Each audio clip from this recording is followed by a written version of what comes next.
ક્વોરીને ચલાવવા માંગતા નથી।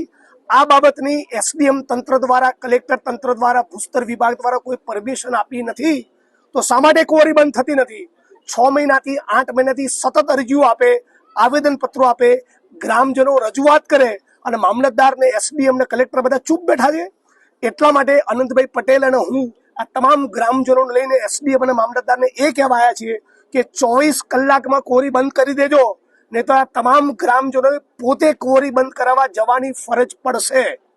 કાયદા અને બંધારણમાં માનતા હોય તો મામલતદારના પ્રાંત અધિકારીની ફરજ બને છે કે 24 કલાકમાં 2-4 દિવસ માટે નહીં, કાયમ માટે આ ક્વોરી બંધ થઈ જાય અને આ વિસ્તારમાં જેટલી પણ ઇલીગલ ક્વોરી ચાલે છે એ તમામ બંધ કરી દો, નહીં તો તમામે તમામ ક્વોરી ઉપર ચીખલી તાલુકા કોંગ્રેસ સમિતિ, નવસારી જિલ્લા કોંગ્રેસ સમિતિ, ભાઈ શ્રી અનંત પટેલ અને કોંગ્રેસના અમારા જેવા માણસોએ વન બાય વન એક પછી એક રેડ કરવા જવાની ફરજ પડશે। હું તારે વિવાદમાં પડવા માંગતો નથી। One line agenda Bansidhar quarry બંધ થવી જોઈએ।